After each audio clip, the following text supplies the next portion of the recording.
WWE still care? Co-opted, that'll make sense in a minute.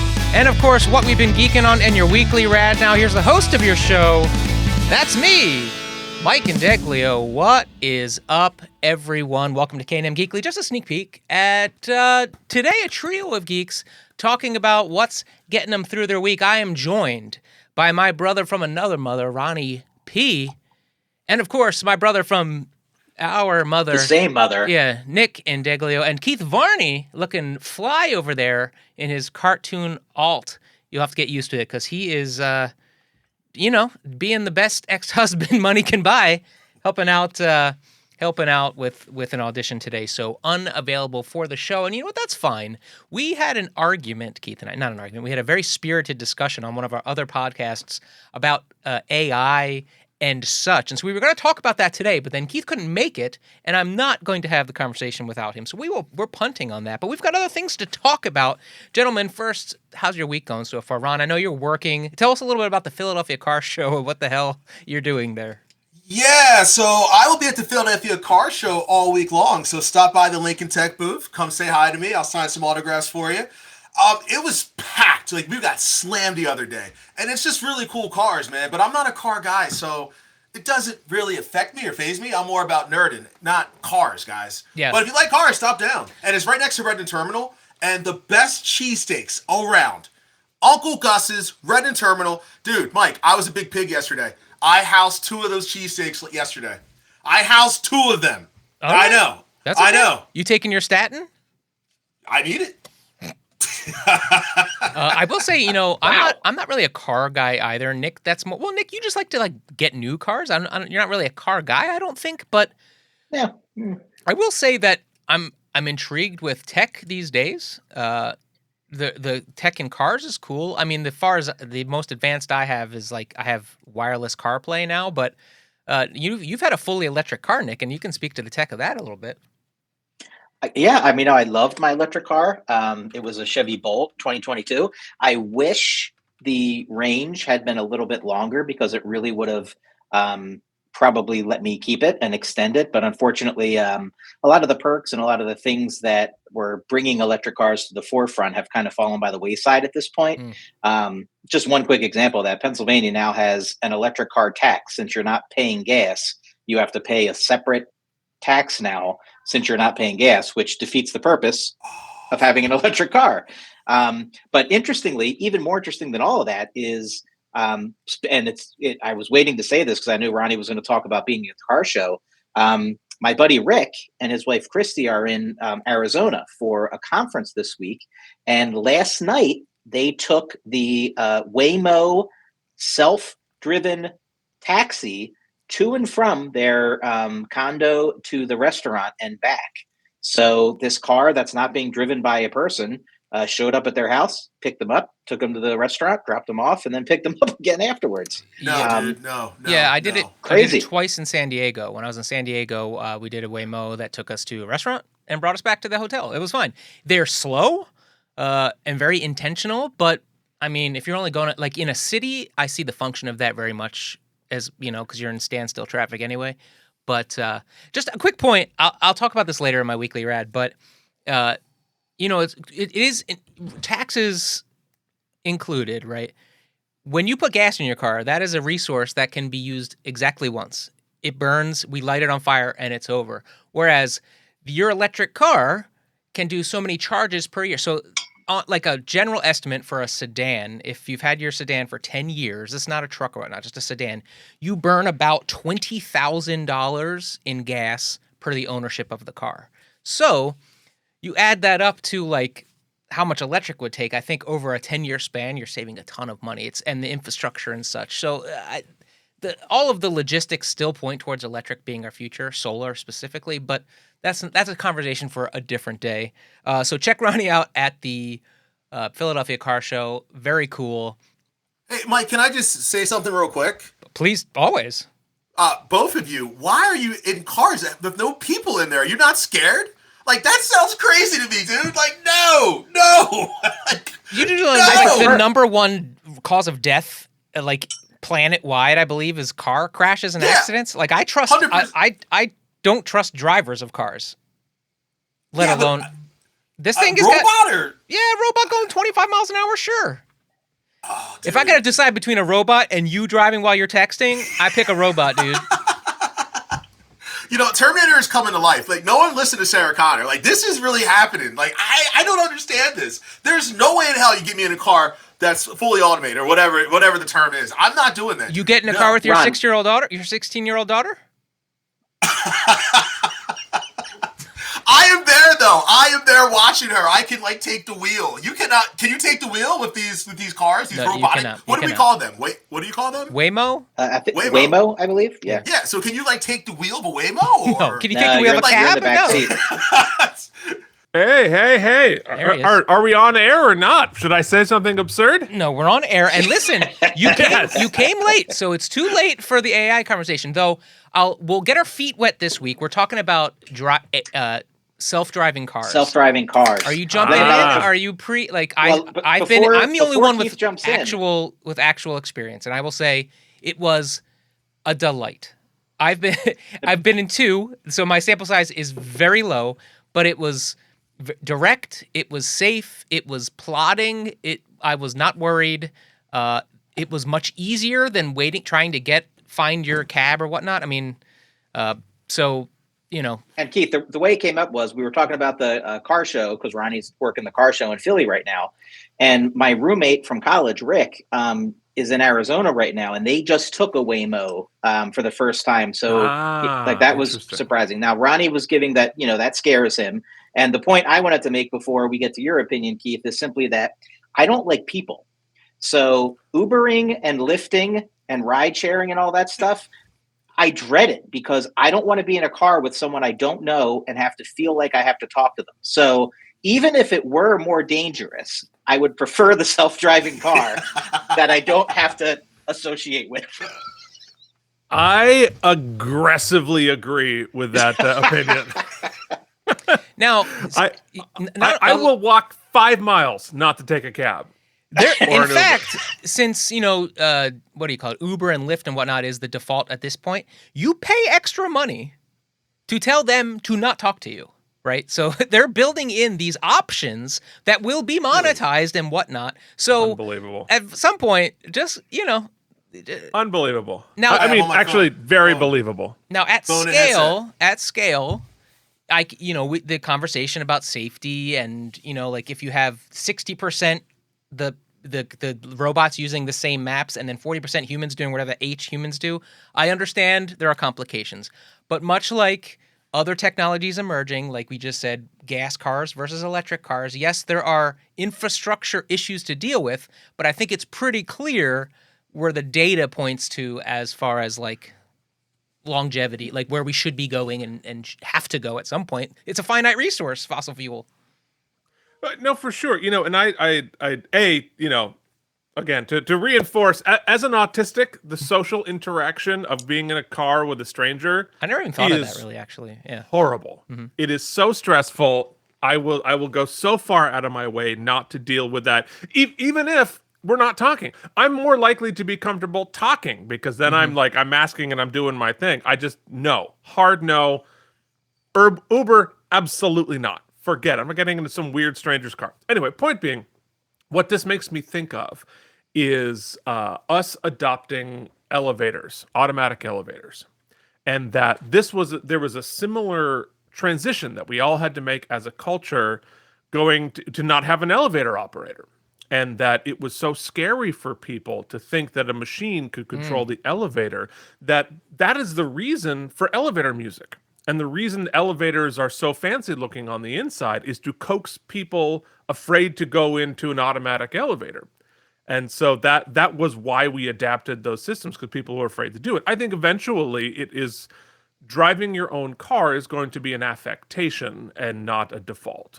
And I think the technology will get to the point that that's fine, assuming AI hasn't ruined everything and we're not, everything's going to be a microtransaction. Would you like to stop at this stop line? Pay 50 cents. Yeah, right. That is definitely a potential multiverse future. I think about, just to keep it whimsical, since we've punted on that full conversation, I think about some of the sort of lingering myths that have still to sort of. I'll give you the example, the escalator, right? Think about the escalator and remember, your mom telling you it is the most dangerous thing that has ever existed. When you get towards the top of those stairs, it will take your feet off. Remember that? I'm still scared. I know. Terrified. My heart still skips a beat. Yeah. Yes. The truth is, I don't think it's even remotely more dangerous than like the steps, than like slipping on the steps. But I'm sure it's a great deal less dangerous. But it was something that like put into your brain. Our society decided like this is a way we're gonna. I couldn't even tell you like the reason that we had that kind of a thing or like quicksand. Yeah, quicksand. Like quicksand. Well, you get something stuck in it or whatever. And you have all those horror movies. I'll say this about escalators, and where we dumb Americans are still behind. So I was in Korea like 15 years ago. You know what happens on their escalators when nobody's on them? They go fast? They stop? Oh. They stop. Smart. And they're not running in perpetuity. You go to the escalator, it turns on. You get off, and it turns off. In the same way that they're speaking of elevators, when you hit the wrong button, you just hit it again and it cancels that floor. This was in 2011.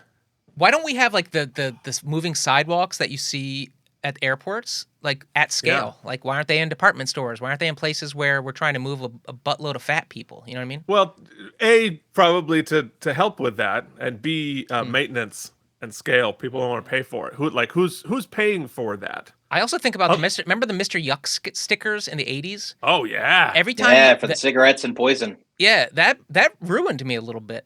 Like for a little germaphobe kid. You don't remember the little green circular stickers? Did you have parents? I think so. They gave them to us in school and told us to put them on our parents' cigarette packages. No see, kidding. my mom, no, she would have beat me up, man. No, this is the 80s. My mom would have kicked my ass if I would have done that. I think I just put it on my brother. I think that was the rut. Yeah, yes, the Mr. Yuck. Yeah, I don't remember that. No, but my mom would have she would have whooped my ass with the belt. There was one on our remember Ajax, that like powdered cleaner? Sure. That was on. Oh, yeah. And that thing, Ajax messed me up because I was so afraid to be poisoned that it was even in the house. I would stay up at night and think about I was breathing in poison because of that. So, we don't even have to get into the say no to drugs. We don't, Mike, but quickly, you know how you pointed out how our mom, our shared mother, instilled the fear of escalators into us. When I was a young child, prior to Mike being born, this is a good story. I was not allowed to run. Mm-hmm. My mom thought running was dangerous. So therefore, instead of running, because this was at the time when I used to love and watch the $6 Million Man with Lee Majors, I would run in slow motion, making the $6 Million Man sound. And everyone in the neighborhood and all my family, exactly, Keith, thought I was probably an autistic. I mean, that didn't exist then. But that is cuckoo bananas, man. That is cuckoo bananas. Yeah, there were some control issues in our family. Looking back, you think? Yeah. We'll talk about therapy another day. Although it's a great conversation. Let's jump into Keith. I was telling the boys before. It's easier for me to just do all the imaging in post, so don't worry about that. You see nothing. I not never worried about it. Not that you're caring. Yeah. Let's go around the horn and talk about some things we've been geeking on this week. Let's start. Well, we'll give Keith a minute to catch up since he just joined the show. Make me last, please. I'm like, I panicked. Ronnie, let's go to you. What have you been shockingly afraid of while you were in your automated cab? Yes. Well, this is what gets me through the night. Mary Elizabeth Winstead is going to be the new She-Hulk. Ewan McGregor's wife. Wait, so Yes. not the She-Hulk? Oh, the Marvel She-Hulk? Marvel She-Hulk. Okay. Yeah, the other girl's gone. Yeah, she's done. She's out. So Tatiana Maslany? she's gone, man. Yeah, she is gone. Oh, She-Hulk. She-Hulk. Yeah, She-Hulk. Hulk. Yeah, She-Hulk. Like Hulk? Like, We- I thought you were saying, Yeah, me too. She-Hulk. Drying a hawk. No, She-Hulk. She-Hulk. Bruce Banner's cousin. There's an L in there, Yeah. you know. Hulk. Hulk. We've now created the new Haktua. Yeah, yes, we did. It's gonna go viral. You're gonna do the Hulk tour. I'm pumped about that, dude. I'm just pumped about Marvel and everything. So I'm just really pumped about. And I love her. She's great in everything. Oh, Remember her in that's Fargo? You guys watch Fargo with her in it? Oh, she's rock solid. I mean, we watched her in the Die Hard movies, but also I think of her from Final Destination. Yeah. She's in Final Destination? In like 2 or 3 or 4, one of those. Yeah. See? Wow, I didn't know that. Yeah. Wow, I gotta check them out again now. I'll say so the upcoming She-Hulk and the casting thereof. Okay, cool. Nick, what about you? What's one thing you've been checking out this week? I'm gonna have to go with I had it narrowed down to either the Secret Mall Apartment documentary, which we watched yesterday, or Frankenstein, the Guillermo del Toro, which we watched on Friday. I'm gonna go with Frankenstein because 3 of us watched it. Danielle's mom, Mrs. B, and me. Rita slept through it. So Danielle liked it, Mrs. B liked it, and I liked it. So the fact that 3 of us with very different opinions on what we like in movies, all were at a consensus that we enjoyed it, particularly the set design, the imagery, the coloring, put the story aside, just how that movie looked was beautiful. So really enjoyed Frankenstein. And to be honest, I really wasn't expecting to. So for me, it was a bit of a surprise, and I would go with that for sure. Yeah, I tried watching that, but I don't know, man. I just wasn't in the mood for it. Me and Lexi tried watching, and it just didn't grab me right. I know it's Oscar nominated. I know it's supposed to be a great movie. It just didn't grab me right away, man.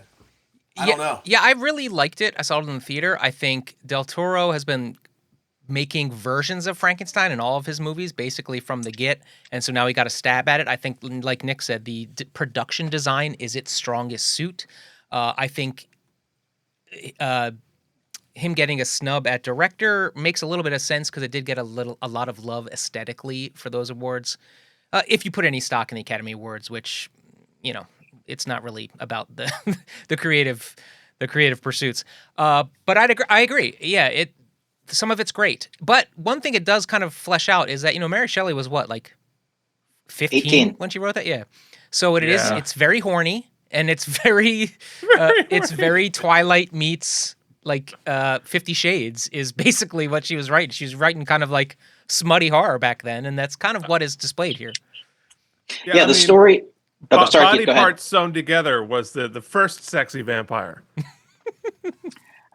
It's an interesting concept. Yeah, and the fact that whole story came about because she was with some friends and I think her future husband, and they were telling ghost stories, and then they basically said, let's have a competition, and they all wrote a series of ghost stories, and hers was Frankenstein.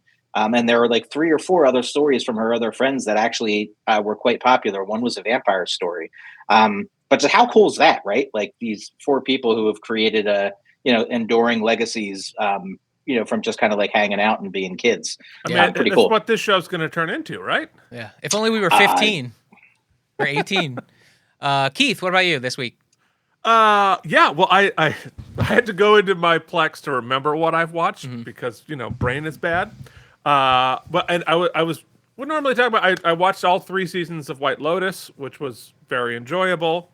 But I want to go in and speak about the remake of Anaconda. I saw that pop up. That they just put out. So I just watched it. This is the Jack Black, Paul Rudd, Steve Zahn, Thandie Newton thing, and universally reviled by critics and savaged by everybody related to the business. I do not believe it did well, and so I went in with those expectations, like this was going to be terrible. And I say this as somebody who loves the first Anaconda. Saw it in the theaters. This is a remake, right? It's not a sequel. Same. It's sort of neither. Yeah. I'll tell you the concept of it. But I loved the first one. Saw it at a drive-in when it first came out on a double bill with The Lost World. Were you on a date trying to get your Anaconda serviced? I don't think I've ever done that. No. His Anaconda don't want none unless you got buns, hun. Or popcorn, whatever. Anaconda don't want none unless you come to my basement in New Jersey and then go away. Come to my basement. Yikes. Yeah, let's clip that out. Clip that right out. Clip that out.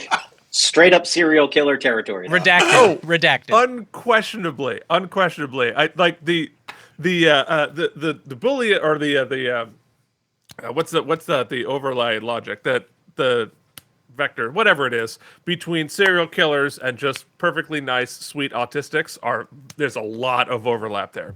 Anyway, so the point being, love the original movie. It's hot trash, but like so enjoyable hot trash. And so the concept of this movie is a couple of out of work actors and dreamers who are our age decide, you know what, midlife crisis is going to be remaking Anaconda or making a sequel to Anaconda. And so they're from Buffalo, and they pull all their money, and then they go to the Amazon and try to make a new version of Anaconda with no money. And it's such a sweet and fun concept. And I love this. I don't know, maybe it just hit me because like I'm also a dreamer still trying to hold on to a career at this advanced age who happen to love that era of movies. It's a ridiculous comedy. It's not scary like you want it to be. The effects are like meh.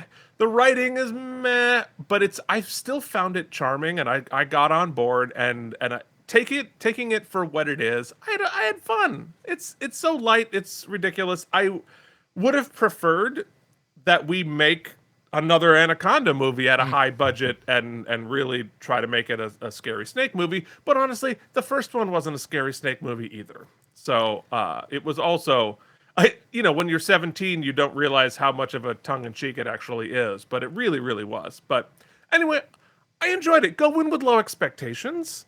Don't go in the comedy is not going to break your world. It's not Bridesmaids. Like it's like a PG-13. It's also like, yeah, that's clever. But yeah, I enjoyed it. It was fun. They shot on location. It was beautiful. I will. Okay, so then I'll just list these two real quick. I want to start with I finished Ghost of Yotei last night. I stayed up till 2:30 in the morning. Yeah, because when I saw you guys last on Saturday night, I was on the last final boss, and so I was just kind of like checking off some side quests until I got to the final thing. Just a reminder for those who weren't paying attention, Ghost of Yotei is a 2025 action-adventure game. Sucker Punch Studios, a sequel in their very successful first Ghost of series, published by Sony PlayStation, first party. It's been a while since I've gotten hook, line, and sinker hooked into a game. The narrative, the gameplay, getting to the end when you're sort of so skilled at the combat that you're just liquid death, like waiting to get attacked so that you can just use all of your tricks and such. And I wanted to just point out, so obviously I'm a shill for the game. I love it. I've loved it. I loved the first one. I think this story, while not as complex as the first game, is much more enjoyable for me because it's very much a Western, a Kurosawa Western revenge tale and how that changes you. So no like shocking surprises, but it hits all of the beats that are very satisfying about a spaghetti Western type samurai film.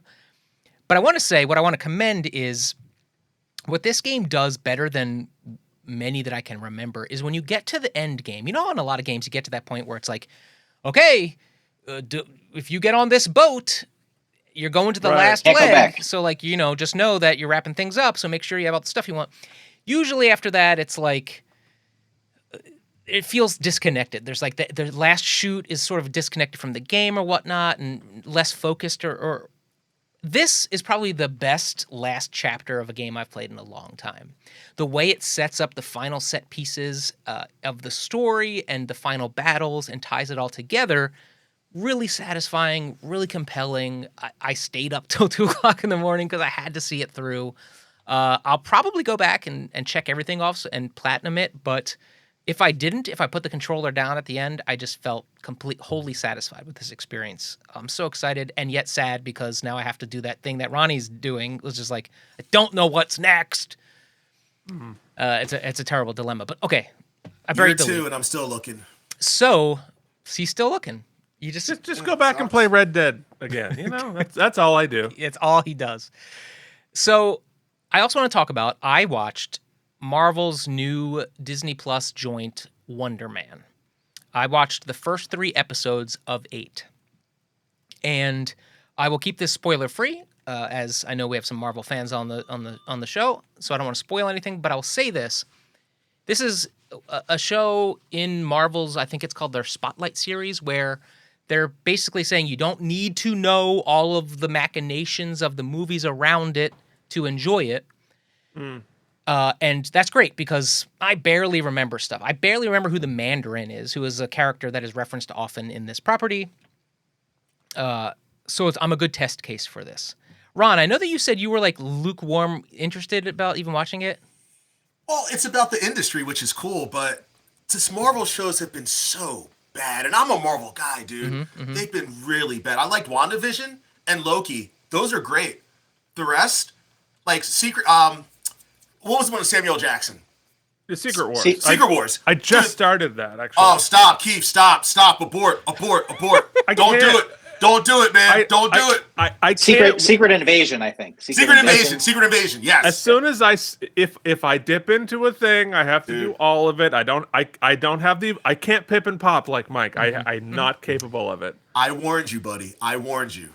So I'll say I've seen a lot of bad stuff. Don't worry. So I will say I feel very similarly, Ron. Like a lot of the stuff has not captured my attention or whatnot, but I'm not as like hype as you are generally about Marvel. So it whatever. I'm happy to just abort or whatnot or not watch it. I did like WandaVision as well. Regardless, Ben Kingsley and Yahya Abdul-Mateen are sort of the currently, from what I've seen of the first 3 episodes, are sort of the main 2 performers here. One is playing Simon Williams. The other is playing Trevor Slattery, who plays into the general lore. I barely remember his turn from I think Iron Man 3. Kind of. But you don't need to know any of that. This is a very standalone story. And though it's... And Shang-Chi. Not just Iron Man 3 and Shang-Chi. He wasn't Shang-Chi. That's right. Yeah. Okay. Yeah. They sort of give you some context about what all was there, but the basic premise is outside of those walls for the most part. Okay, so let me just frame it this way. Episode 1 presents the first 15 minutes of episode 1, and these are 30-minute episodes, which is smart, I think, presents a movie that I fell in love with the first 15 minutes.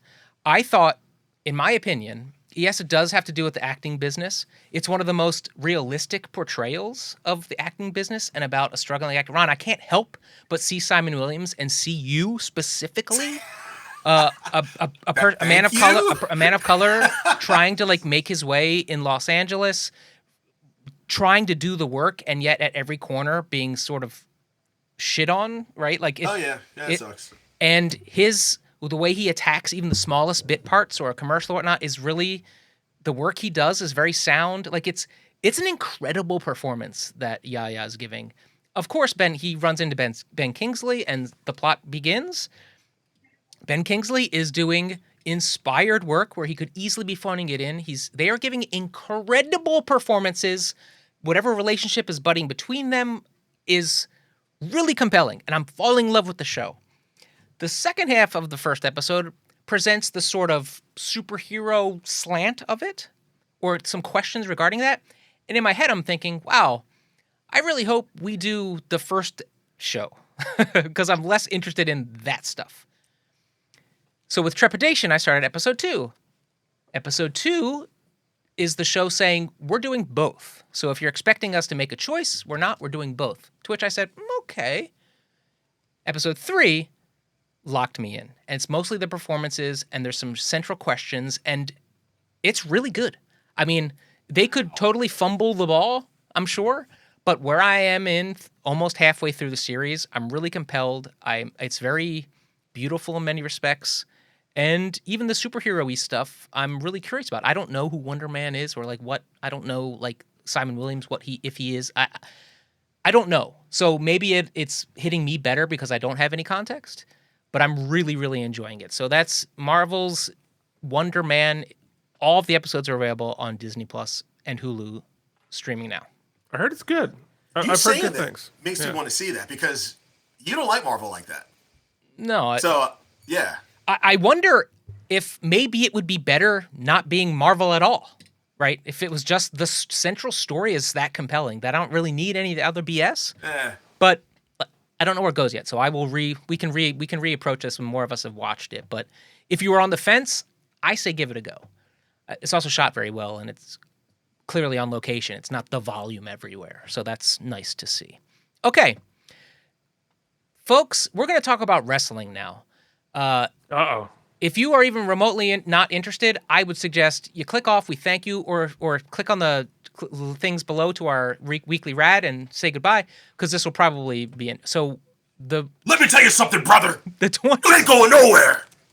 Right here, we're doing it right here. Come on, it's good Hogan, right? Come on, that was good. There's no such thing as good Hogan.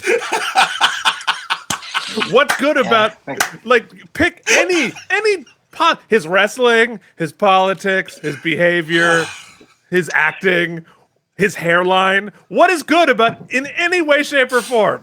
So there's so many different ways we could approach this. The 2026 Men's Royal Rumble was this past weekend. It was in Saudi Arabia, in Riyadh, and they paid $1 gajillion for it, and there were political and misogynistic moral overtones and all kinds of compromises, and those are all things I want to talk about, like, because the question for me now is like, who is this for now? Who is it for? Because it's definitely not 12-year-old me. But before we do that, let's just go through the show of the show, right? I will say that technically it's pretty cool. They built how many thousand seat stadium in 10 days? 25,000. Yeah, 25,000 seat stadium in 10 days. And they got almost 50 people in there. Yeah, that goes back to the who is this for? There's so many questions I can't answer, but let's just go through it first. Let's talk about it as a show level. They ran it through in about, I think, 3+ hours. We started with the Women's Royal Rumble, to which I don't know any of the people. Me neither, Mike. Notably, I will say that Charlotte Flair came in first. Here's the funny part. I couldn't tell you who won. It was Liv Morgan, I believe. Mm-hmm. Yeah. Correct. Yeah. It ran, looks like about, this doesn't have it over on an there. hour, Just wasn't over an hour, yeah. And I was begging them to start that match without me because I don't care about the Women's Royal Rumble. I'm sorry. Now, but in all honesty, why is that? Why do you not care? No, honestly, I think it's over. The Royal Rumble growing up, because we saw it together as kids, man. Growing up was a big event, but it's it's overload, man. It's too much. I don't need 2 Rumbles in one night. It's too much. Yeah. So maybe split it up. Maybe Monday Night Raw, put it on Monday Night Raw. Not the same card. It's just not the same to me, man. And if the women have a better storyline going on, I'm all for it. But the men's this year storyline was amazing. You have Roman Reigns is back, Brock Lesnar, you got main event Jey Uso. You have so much good stuff going on the men's side. With the women's side, you just said it best. We didn't know half the people. I had to ask Nick, Nick, who's that? Who's that? And I watched the product. I am a WWE, called a mark. A mark is a guy who watches wrestling. I'm a mark, and I don't know these people. So, yeah, I didn't want to watch it. And, I'm glad we did watch it because it was cool seeing Brie Bella come back. That was awesome. But, yeah, I don't really care. And, Ron, just to jump onto that real quick, when you talk about the controversy that exists in the politics of this whole thing, we have a culture that, obviously women are treated differently in that culture. When the women from WWE started making appearances at these annual Saudi shows, they, their bodies have to be fully covered.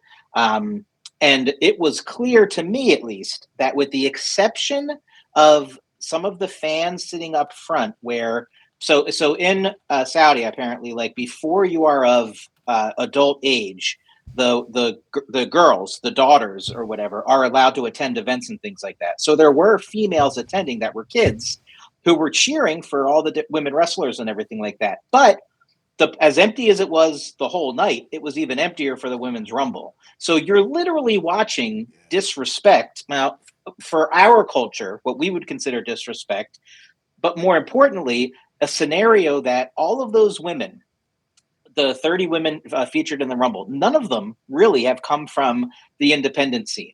They don't know how to work a crowd of 15 people or 100 people.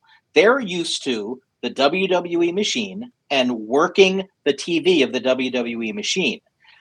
couple that with the fact that a Rumble is essentially a battle royal, and they haven't worked a lot of battle royals, so they also don't know the logistics of how you make a match like that really good. It's a recipe for disaster. I don't know why creative wanted the women's Rumble match to take place in Saudi. Ron, I'm with you 100%. Monday Night Raw is in Philadelphia tonight. Yep. They should have done the women's Royal Rumble in Philly tonight. Can you imagine?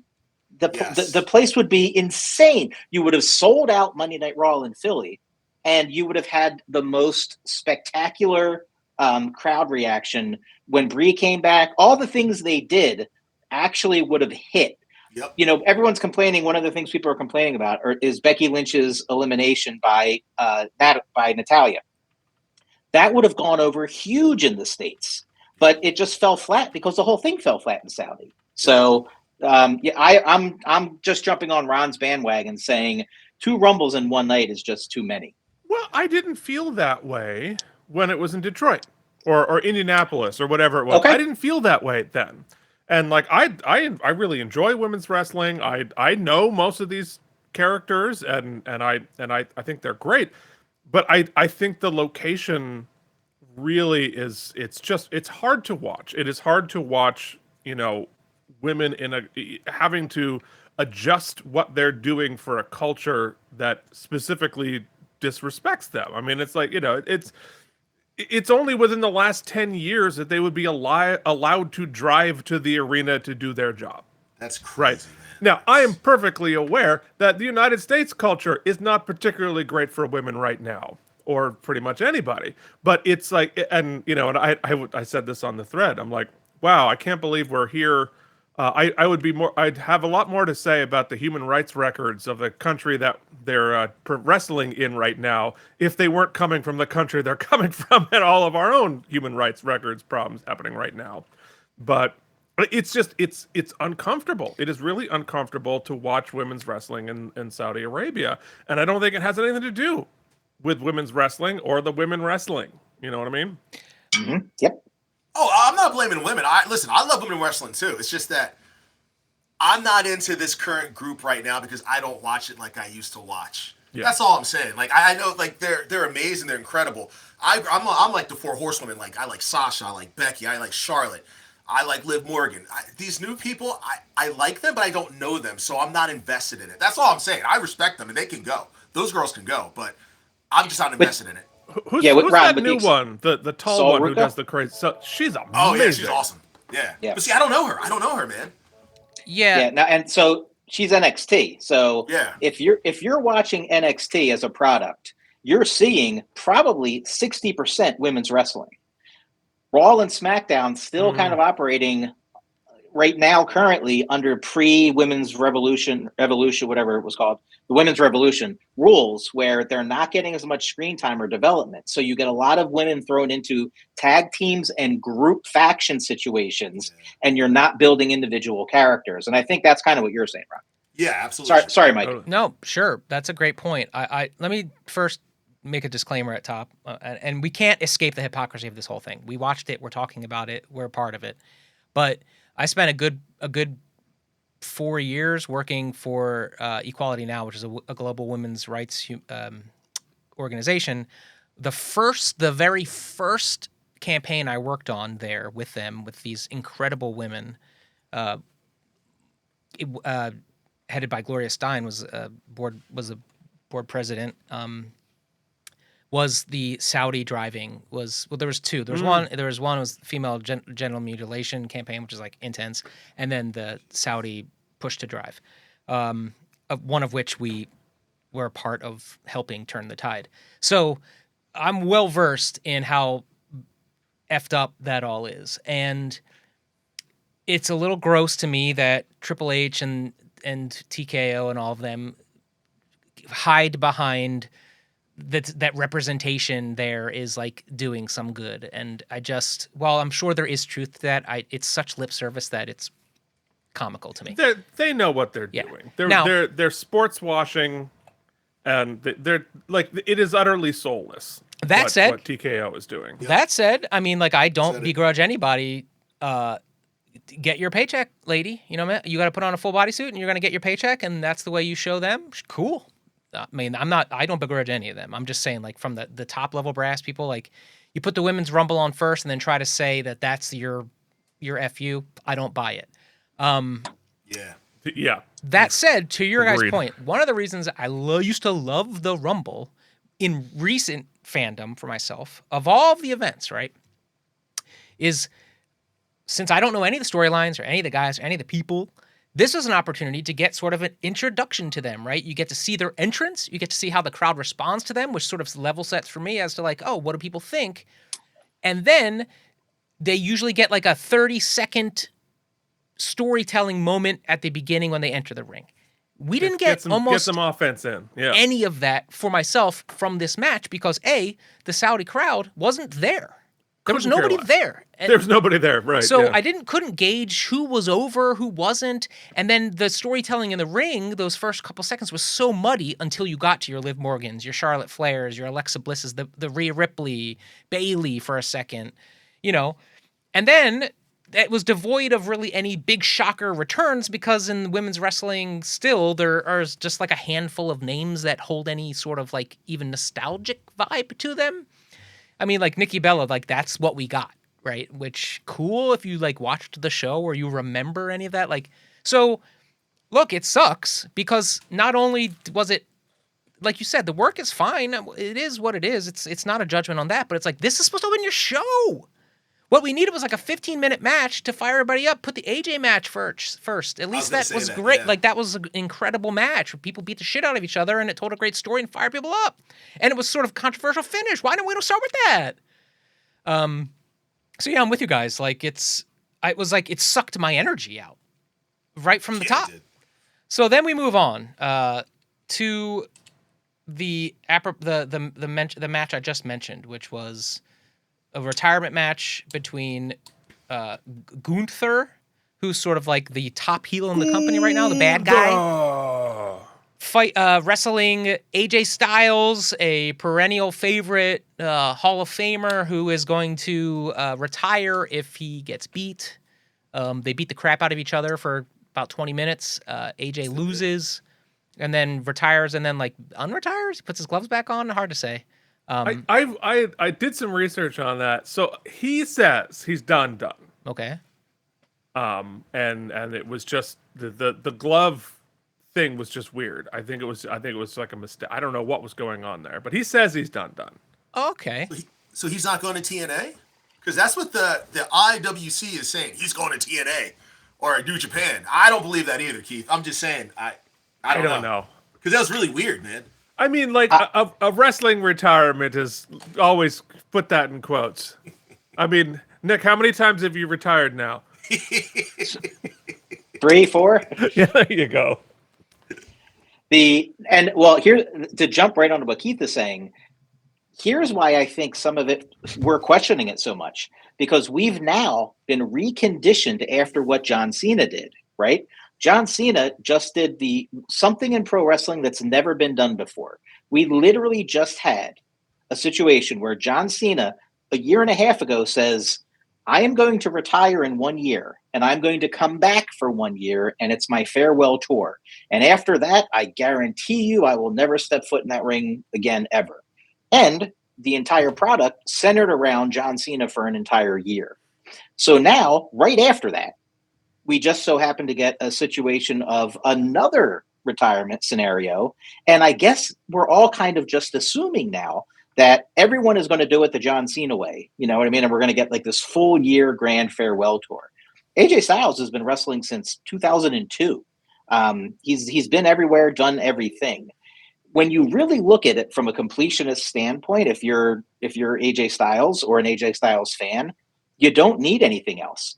He had the match against John Cena, which was probably my favorite match of the entire John Cena farewell run, right? They did every finish from every rivalry that was ever had between any of the two of those guys. Felt like a proper retirement match for both of them, really. Absolutely. It really did. It would have been.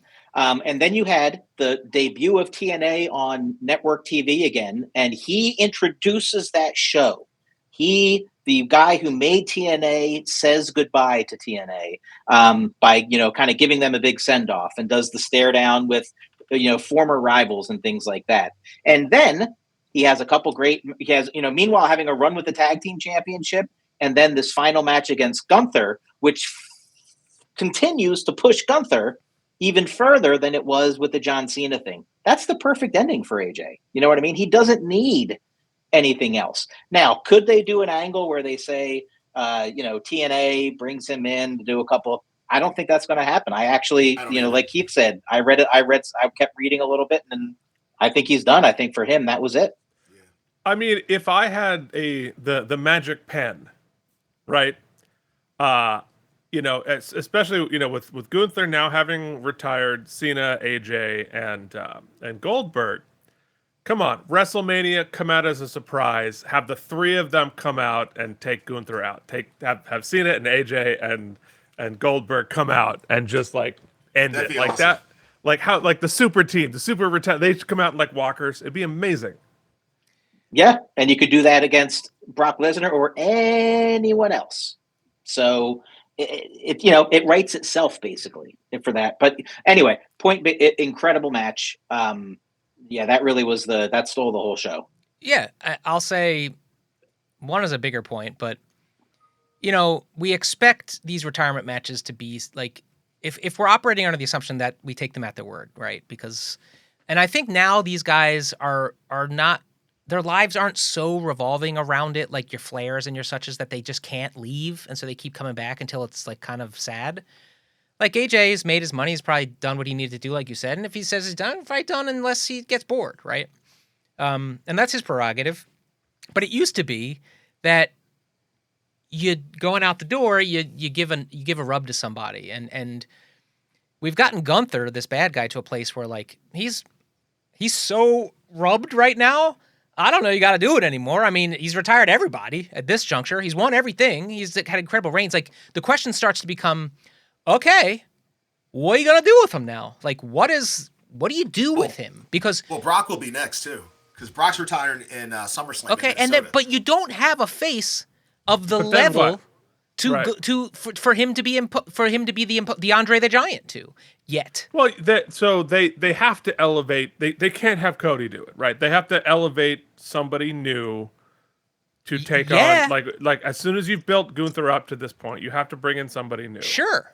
But right now, you've still got Roman, who's okay, kind of maybe the guy, because he's over. And then you got Cody, who was supposed to be the guy, and then neither of them are really the guy right now. So it's on the face side, which is usually the easiest thing to do in these, when you're telling good guy, bad guy, who's the good guy? It's hard to say right now, which is, I think, the biggest question we're going to get to moving forward. But so anyway, but that said, forget the rub part. Have just another badass match. You can't point me a bad AJ match he's ever had. I've never really seen one, especially at the main events. So God bless him. Bon voyage, man. You went out. That was a hell of a match. You stole Royal Rumble for 18 people. And speaking of bon voyage, Ronnie's out. Folks. Man, my thing just it's gonna tear down the house. Ronnie, down the house. I know you're weekly rad. I'll be sure to bring it up. Bring it up, my guy. Appreciate you. All right. My tribal chief. See you guys. Let us know how it goes, Ron. Absolutely, man. Absolutely. All right, so we get to the men's Rumble. No, just lying. We have the freaking championship match. Drew McIntyre versus a person he fought. Sami Zayn, yeah. You can tell how engaged I was. I'll let you guys talk about this. I did not watch it. Clearly. Who Mike used to call Scott Boovy. Yeah. Sami Zayn. Yeah. Go ahead, Keith. What was your take? Fine. Sure. I mean, it's weird because of Sami Zayn's background, but they're obviously featuring him in Saudi Arabia because of Sami's background. He's fluent and all of that. But it's was I supposed to know that? Yeah. Yeah, that was part of the build, okay. Which only went on for a week or whatever. But Sami Zayn is sort of the opposite of politically, beliefs and idea wise, the opposite of what the Saudi government is there to do and trying to do. He's a progressive thinking, really guy who's probably very much deeply not on board with everything that they're doing here, like sort of like Punk. And so he's supposed to be the baby face in the dark compromise that we're making, in bed with the Saudi government. It just, so they couldn't really address it or not address it. And so it ends up amounting to sort of an uncomfortable nothing. Yeah. And I felt like also, I get why Sami had to be in that match. I don't understand why Drew had to win so cleanly. Sami still, to me at least. Okay, so in the past 4 years, the biggest match and the hottest I've ever seen a crowd, I'm willing to say ever. I'm willing to say bigger than Rock Hogan, was in Sami's hometown in Canada when he fought Roman Reigns for the title. Yeah. Just a few months before the Cody match. I've never, ever. Sami was red hot. The whole bloodline story, Sami being part of the bloodline, then not part of the bloodline. Jay is on the fence. There's all this drama with every one of those characters. And that, if you ever want to watch back a masterclass in, building heat and getting sympathy and everything they did there, you had lightning in a bottle, right? And to me, there's still a little bit of that lightning left, and all these years later.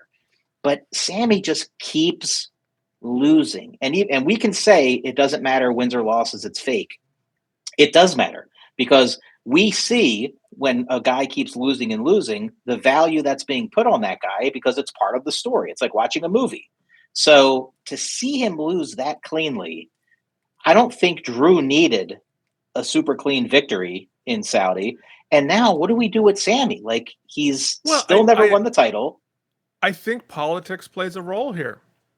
In contemporary TKO right now, that like he's always going to be the underdog because he's Sami Zayn, right? He's sort of the underdog.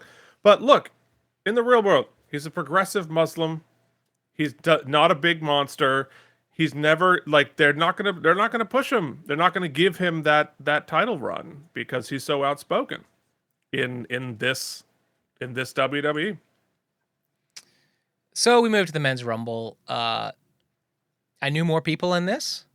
I thought there, just the opposite of the women's rumble. There was a couple of new people to me, new people who made an impression. The first entrance, what was Obafemi, I think his name was. Yeah, that who dude I thought was epic. He was strong. Huge. He did a couple he faced off with Lesnar at one point, which was really incredible. He had some really great power spots. I thought he was I was digging that. I think if they're smart with him, you build him up to take Gunther because he is an impressive. Is he? Do we know? I didn't get a vibe if he was face or not, but I guess. Well, who knows? Face. Yeah. Yeah, he's monster face. You know what I mean? Like Braun Strowman-ish. I thought there was. Yeah, I mean, who else am I thinking of? There was there's a couple other newer faces that I thought did some pretty good jobs. I mean, for me, I'll let you guys talk about it. I thought Braun Breaker had a pretty good showing, though the storytelling is muddy about what's happening with Paul Heyman, and then he didn't even get into the ring. Yeah, and then I thought it was production made a mistake. They're still trying to use Brock Lesnar as this huge imposing force, and yet we lingered with our camera on Jey Uso's entrance for so long. We didn't even see Brock get thrown out, eliminated, and then it's just there's a lot of muddy production work. Muddy. Yeah, during the whole show, and maybe I'm just jaded, but the Rumble used to be exciting. Even though the match stuff didn't really matter till the very, very end, the entrances, who's coming out next, the people you usually don't see faced off against each other. They did this weird thing with Jay and Roman. They tried to run it. None of it made a lot of sense. None of it excited me. It just felt muddy and trying to serve too many masters, which is my big conversation I want to have after this real quick, but my big conversation I want to have right after this. It was fine. I thought the finish was pretty good. I liked Roman taking it. It made sense. I thought bringing Gunther out as the last kind of person after having already fought kept him strong, even though he loses, and gives Roman the win, even though it doesn't feel like they have any idea what they're going to do with Roman in WrestleMania. It doesn't make any, like, I don't know what the story is, and I definitely don't feel in sure hands storytelling-wise afterwards. So as a person who watches the main events, that's it. I watch WrestleMania, I watch the Royal Rumble, and then whatever other ones you guys kind of get me to watch throughout the year. It did not serve the purpose that I think it's used to serve, which was like, hey, folks who don't watch wrestling, look how awesome this is. It just reaffirmed everything I don't like about it currently. So why don't you guys talk about the match first, and then I want to have the conversation about, like, who is this for right now? Do they know? Because it seems crazy to me. I mean, WrestleMania next year is here again. We're coming back to Saudi. For what? Do you remember when it used to be the main, like, the biggest storytellings was, albeit a little xenophobic, but it was like America versus Russia, America versus Iran. I was like, yeah, That's I who know. it's for. You're right. That's all that it's for. But that's the thing. It's not even about the gate anymore because they didn't even care that nobody was there. So no, like, couldn't care less. yeah, Right. you can't You're find right. you can't find it, right? It's on Netflix unless you're in America. If it's on America, you gotta have Doesn't matter. They don't ESPN, care. Suma, They don't whoever. care. Do you have to watch the stuff? Well, you should if you want to enjoy it, yeah. But no, you don't I have don't to. care but, if like, you watch. I know, but Keith, that is a problem. That's what I'm saying. It's a problem long term, but we no longer live in a long term you're right. thinking world. It sort of is like the I mean, it's a very yet another great specific analogy for kind of like what you lose in all of this consolidation, right? Which is any individuality or any sort of, like, say what you will about Vince McMahon, and there's plenty to say, a monster, right? But when one guy runs a thing to his vision, damned the odds, you at least get a unique thing. Whereas this just feels like a piece of crap that Not you just polished. finish that thought though, Mike. One guy in control of it all who owns it, which means it's his everything. And it's his baby. Like he had, like it's not a pump and dump then dispose scenario. And right now, it is a pump and dump disposable product. It is like, make us the most money in the next 3 months. We'll worry about the next 3 months later, and we'll frack it for everything we've got. Then we'll leave. Yeah, I mean, it does. At the way they're. I mean, it doesn't. I don't really see a way where it doesn't end up with the Saudis just owning it outright, right? I think we're headed there. Yeah. It feels that way. I mean, because they don't care about money, right? For them, it's about sports washing their human rights records. So they lose $1 billion. Who cares? It doesn't mean anything. They just want to look like a normal country on TV. So, and once they own the company, they can make them. Yeah, they're already. It's already propaganda. let me ask you guys this: like, you weren't ready for this conversation, but I'm going to throw it to you guys to discuss. There was an opportunity when WWE and WCW were kind of going at each other, right? And those were the two guys, and it became very much about that competition versus what was happening big picture. That was like created a window. A vacuum, if you will, for the ECW time, right? Where ECW was this very small, independent, Philadelphia-based thing that just exploded in popularity and creativity because Paul Heyman was a visionary in the space. So, because we still love watching this and the storytelling aspect of it and the sort of weird, carny, hybrid entertainment thing it is, potentially there is that same vacuum existing as this gets sort of co-opted.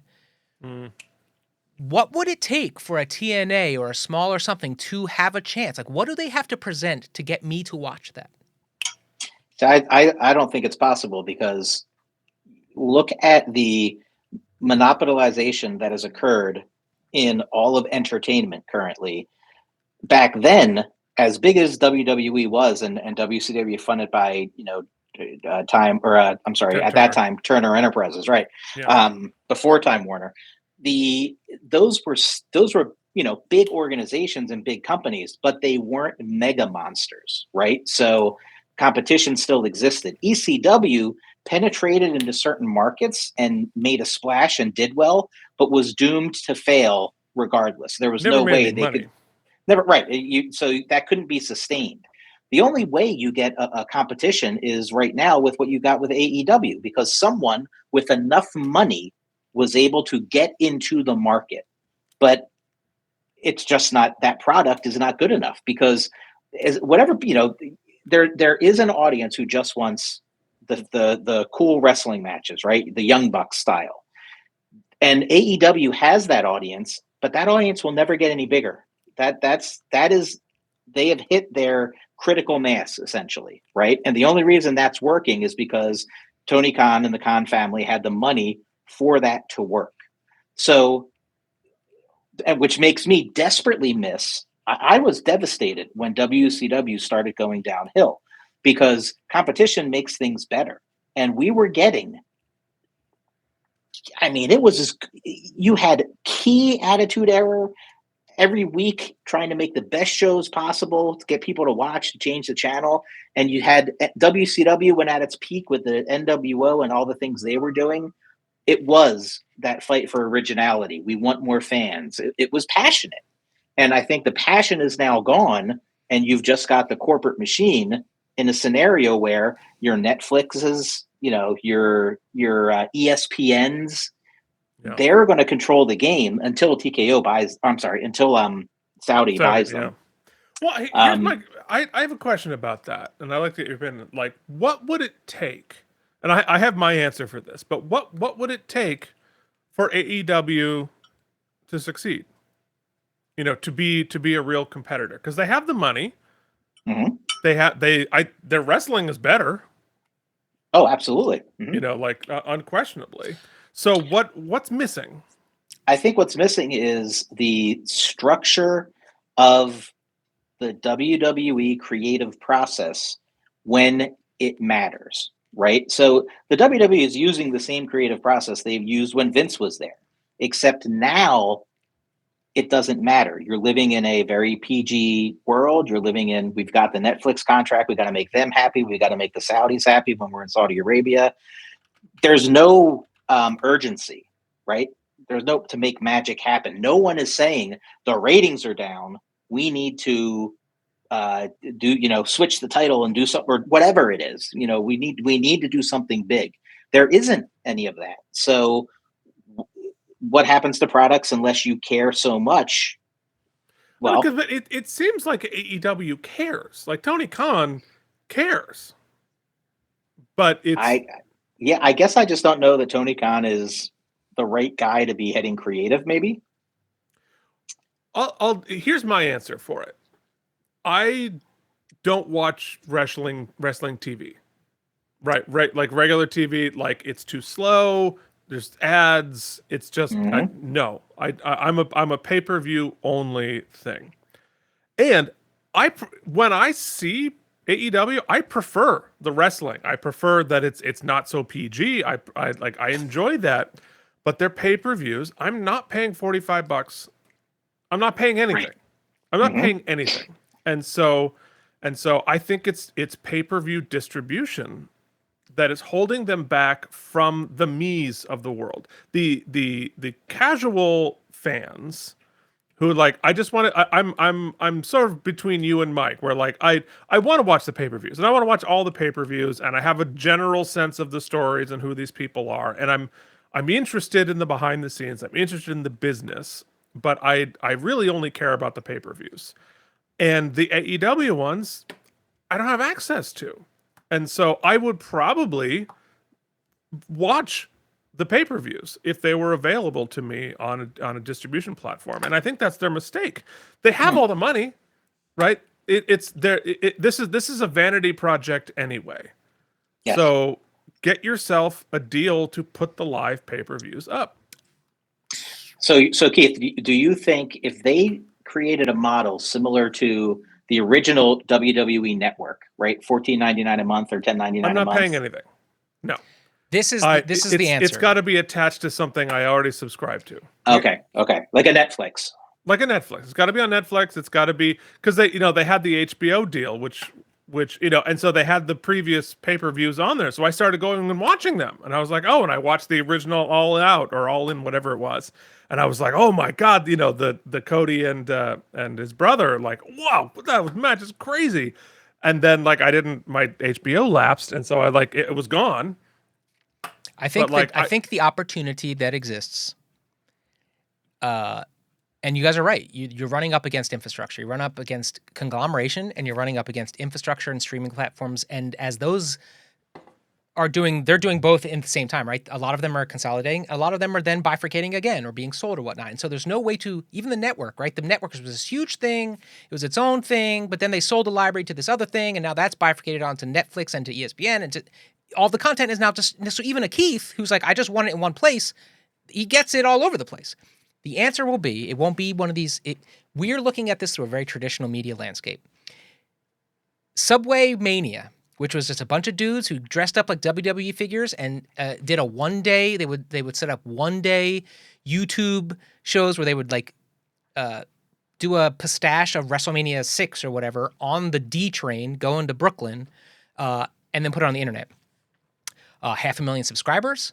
Each video has close to 500,000 views. So you're going to get young people that are not legacy wrestlers putting it together, starting their own, that are learning in some wrestling, some way. I don't know which one will hit, but one of these independent wrestling associations with a good core about people with a good fundamental understanding of social media and YouTube and short form media are going to put something together that's going to blow up.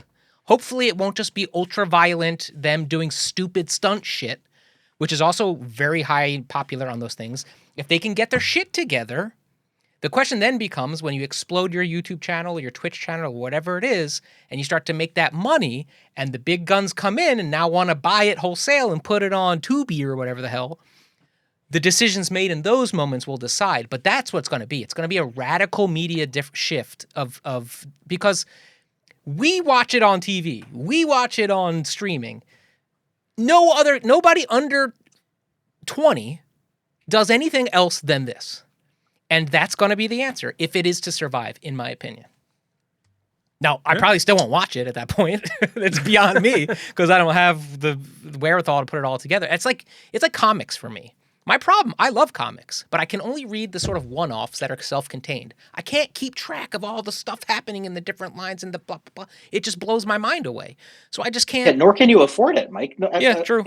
A digital comic, a digital monthly comic, minimally is $4.99 right now. And that's low end. Like some of the specials and stuff are like $6.99, $7.99.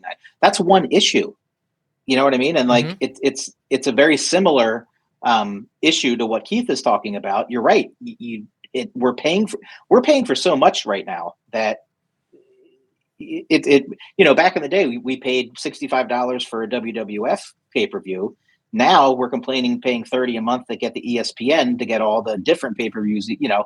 That's a better deal than it was, but it's not where things are anymore. So you are probably 100% right because my brain does not work that way. I can't live in that world because I don't understand it. To me, wrestling is still soap opera that is 365 days a year.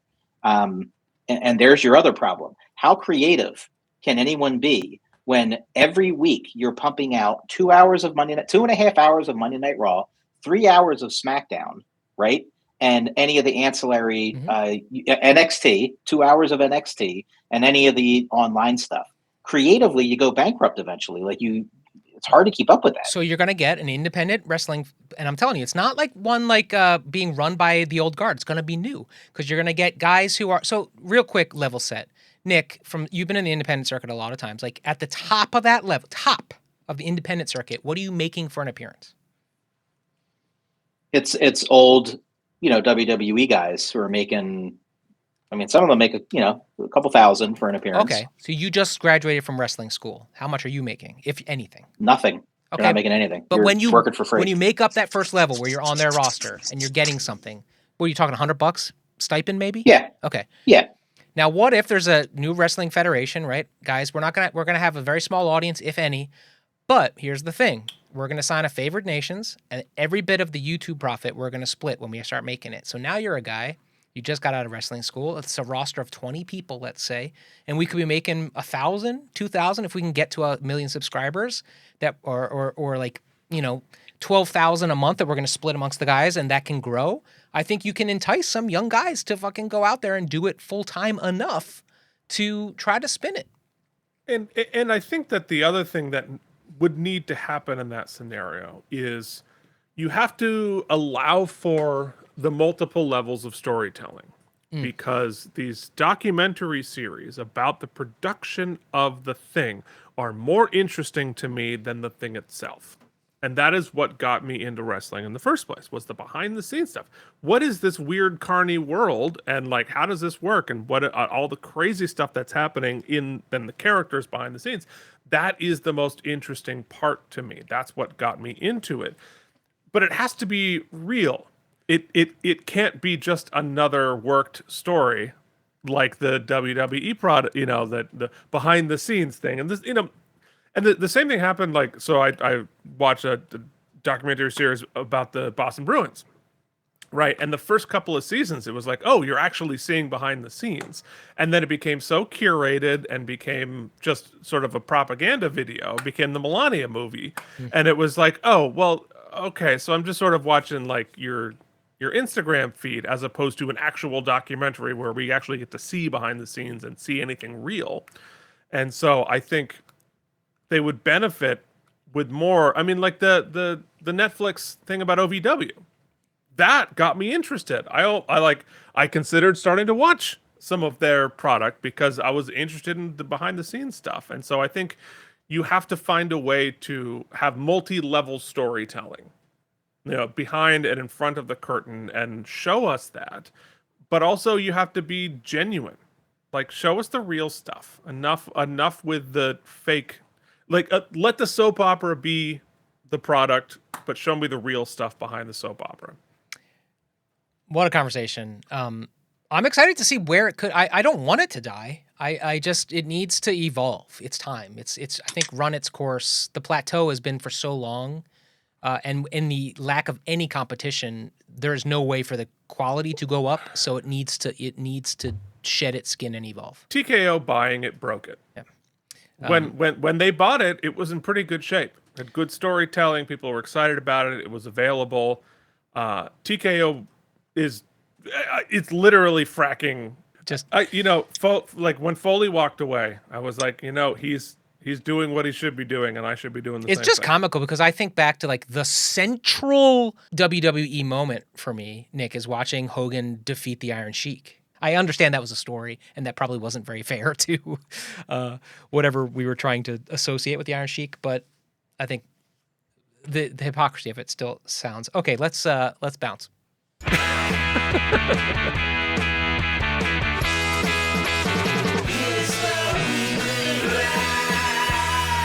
I'll start with Ronnie. Ronnie wanted me to remind you, and I'll put it on the screen right here, that Doomsday is still coming. It is a movie he's very excited about. Didn't want to watch Mr. Wonder, but he's still excited for Doomsday. There's a countdown if you want to put it as your background. It's in December. So that's Ron's Weekly Rad, is being excited for the future, which, let me tell you, I hope we get there. We have a future. Nick. Yes.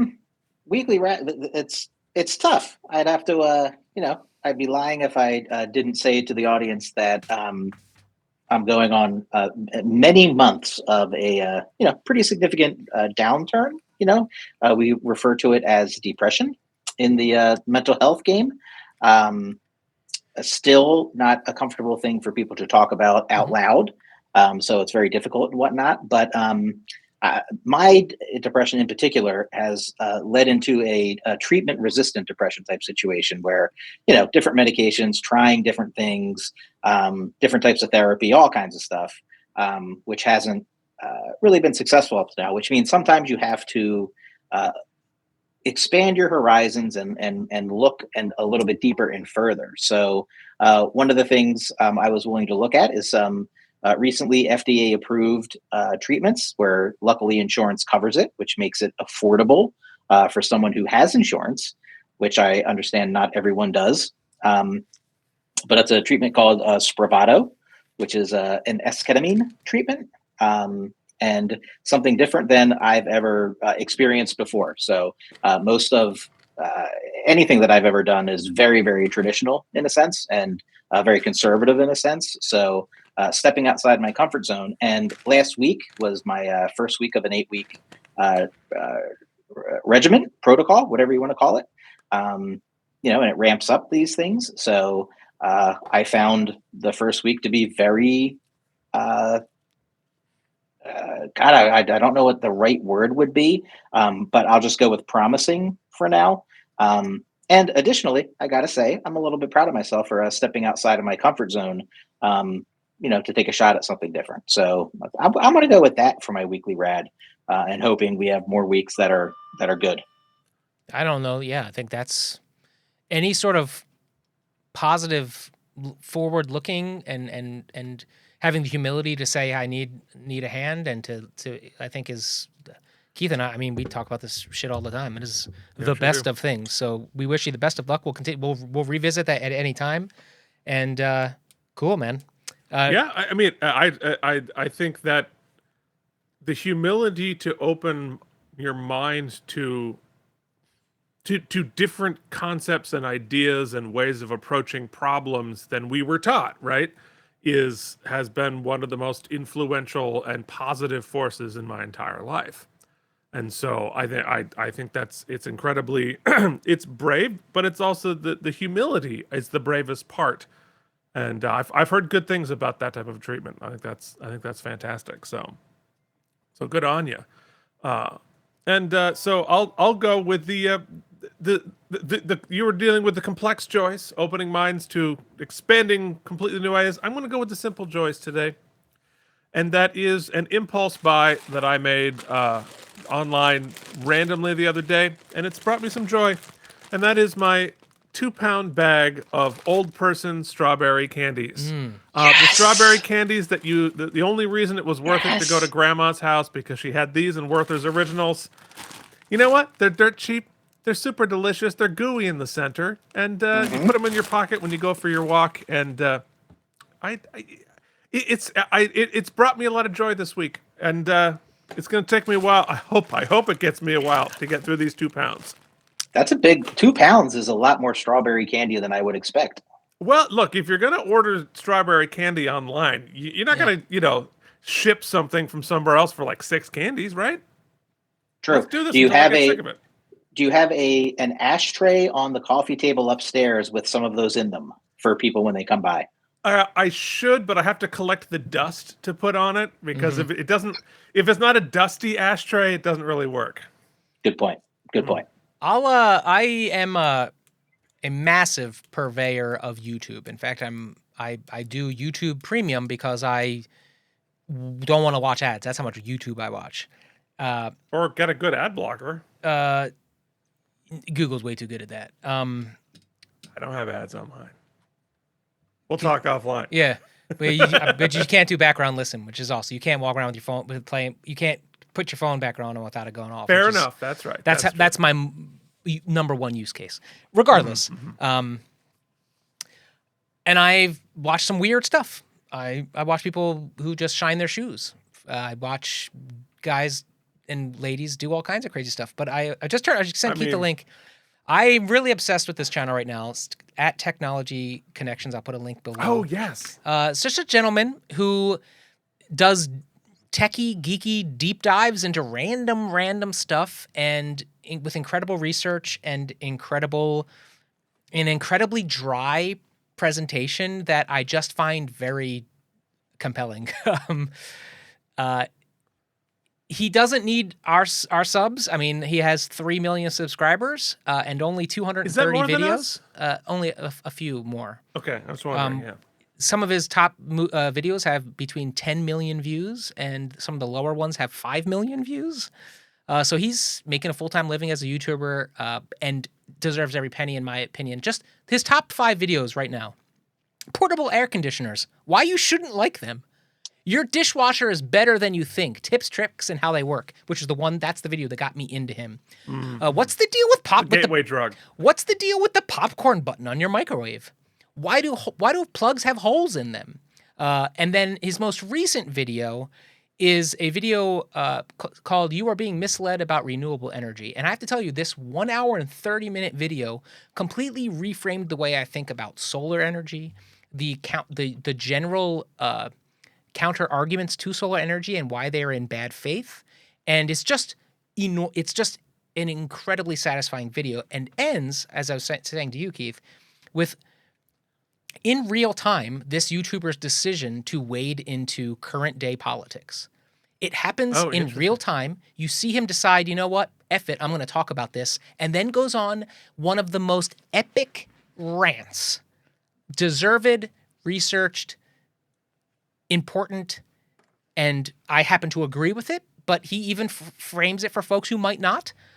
Reasoned, just awesome. So I am pushing it. I want more people to watch it.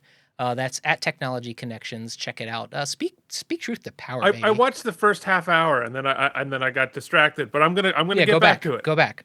It is very compelling, speed. right? I was like, yeah, I need. Yeah, it's a good storyteller. Yeah.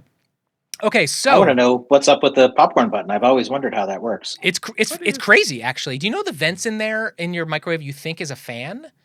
That's actually being used to sense how big the popcorn bag is, how much heat it will need, and makes a lot of actual calculations to decide how much popcorn you need, or how much it needs to spin. It's cool. I'll decide how much popcorn I need. Thank you very much. Yes, I don't need anyone deciding that for me. All right, so that is Geekly. Wow, that went much for a small little episode. We talked, but hey, you know what? How was that news? Yeah, no doubt. Okay, so I will just say, thanks to Nick, Ron, and Keith for joining us. We'll see you next week. But in the meantime, keep on doing the things you find fun. Don't let anyone yuck your yum, and keep on geeking on. Peace.